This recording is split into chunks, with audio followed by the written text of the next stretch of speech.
Y ahora es un honor presentarles al señor Mario de la Peña, el padre de uno de esos valerosos jóvenes, y que realmente, como les decía, es un honor presentarlo y que lea este documento que consideramos trascendental. Muchas gracias. We want to introduce Mario de la Peña. Mario and Miriam de la Peña are human rights activists who support this community.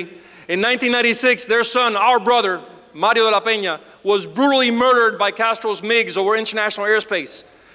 And the Castro regime's operations officer here in the United States, the agent who set up that ambush and who was responsible for their deaths, was sent back by Barack Obama to the Castro regime.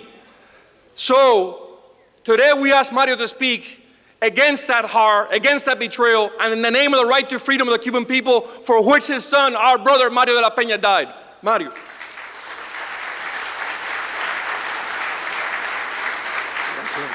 Muchas gracias, Orlando, por esas palabras. Ya es hora. Today, October 11th, 2016, Cubans of different generations, some raised in exile, others living in the island, whether active in the internal resistance, former political prisoners, and historical exile leaders, have gathered for one purpose and one goal, all for a free Cuba.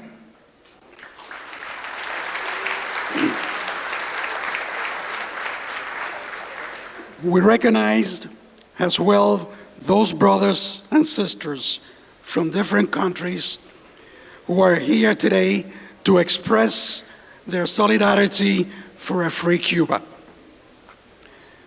Nearly 6 decades of tyranny have devastated the nation of Cuba.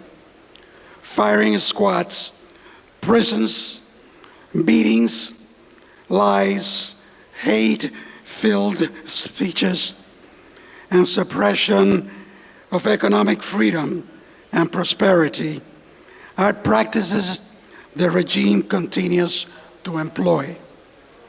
Practices some will prefer to ignore and forget with a false discourse of reconciliation. In spite of this, Cubans inside and outside the island have persevered in the struggle to regain our rights and freedoms. Many found refuge outside Cuban territory and built a prosperous exile community that continues to struggle for a free Cuba. Today, Castrism is in its death throes, faced by the loss of power of some of their best allies. The old ruling elite desperately seeks to hold on to power. It seeks to absorb the exiled community and to leech off what the community of free Cubans have managed to achieve with their talent and hard work. The Castro dynasty cynically argues that only his dictatorial regime is capable of preserving the stability in Cuba. In so doing, he seeks to mutate into a new type of tyranny, such as those existing in China and Russia. Those who have bought into this callous lie pretends for us to do the same. Ours is not merely a political confrontation. It is a struggle for the very life of the Cuban nation. Under Castrism, Cuba has reached the highest per capita levels in suicide, abortions, and refugees in the Western Hemisphere. Cuba is the only country in Latin America that has not managed to duplicate its population. Cuba ages and withers away, strangled by Castro's tyranny. Our great challenge is to save Cuba. In order to do so, we must first understand that we have now become a trans-territorial nation with all of the complexities that entails. We must move forward to a new stage in the struggle, which with better defined objectives and planning, where discipline and consistency replace improvisation and false expectations.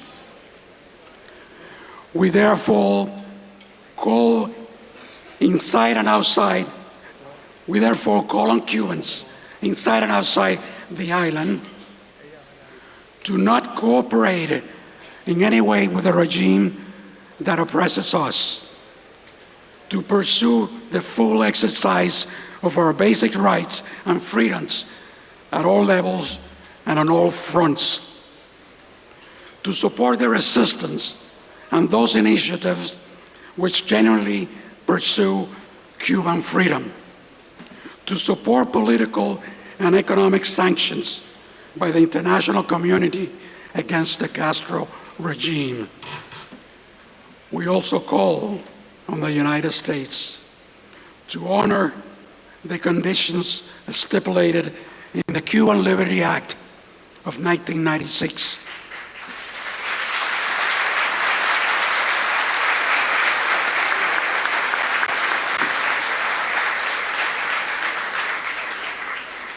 In regards to the opening of diplomatic and economic transactions with Cuba, we believe direct civic action is the indispensable means through which our rights will be regained. The public domain is the natural space for the practice of politics.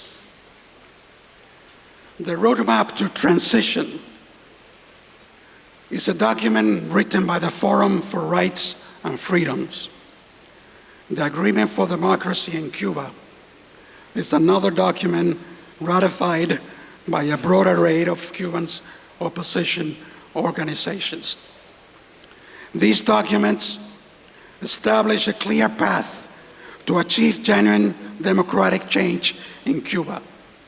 They summarize the highest aspirations of the Cuban people through the following declarations.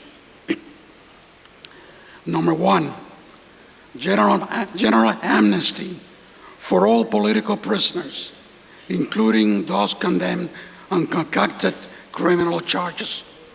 Number two, full exercise of freedom of expression, of access to information, of assembly, of association, of peaceful protest, of profession and worship. Number three, full exercise of economic freedom, the right to private property, to labor organization, to collective bargaining, and to strikes, as well as access to health care and public education. Number four, to establish rule of law through the balance of power of the branches of government, particularly an independent judicial system, to create effective institutions for auditing and regulating state power. Number five, to ensure the professionalism, dignity, and nonpartisanship of the new armed forces, and to create new public safety forces that abide by and complied with human rights standards. Number six, to restore national sovereignty through free, multi-party elections where the right to vote and the privacy of the ballot are respected. All adult citizens have the right to elect and to be elected.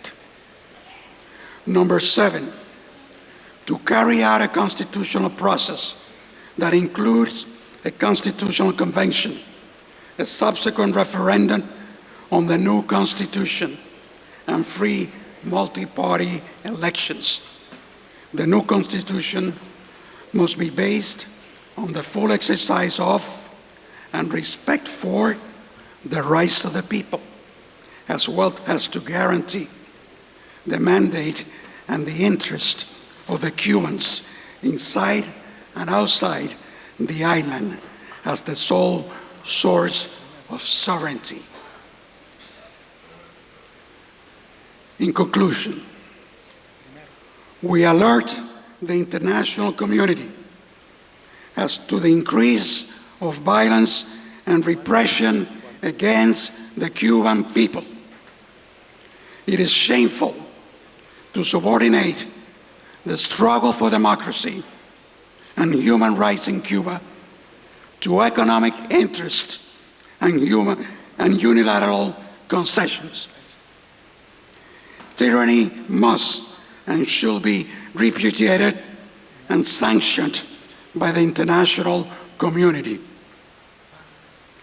We Cubans, committed to freedom and democracy, face the great task of reconstructing the Cuban nation, including both its moral and spiritual aspects.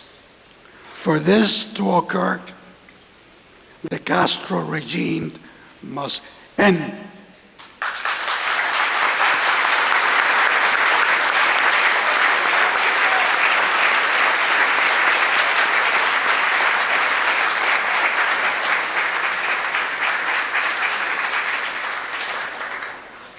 This declaration marks a new moment in the pursuit of freedom, a better structure, a better future for our children, a Cuba without repression and persecution, with integrity and prosperity.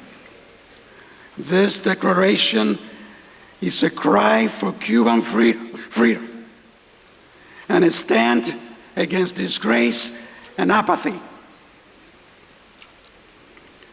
Cuba has the right to be free.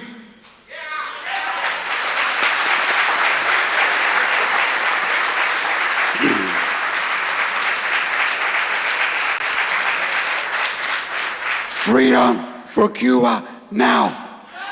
Repeat. Repeat. Freedom for Cuba now. Freedom for Cuba now. God bless the people of Cuba in the island. God bless the community, the Cuban community, and all the other communities in South Florida. God bless all of us here present today. Thank you.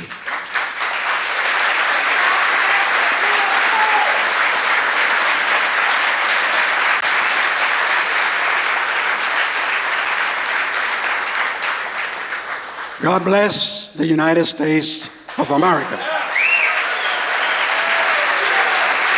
Viva Cristo Rey. Freedom for Cuba now. Thank you.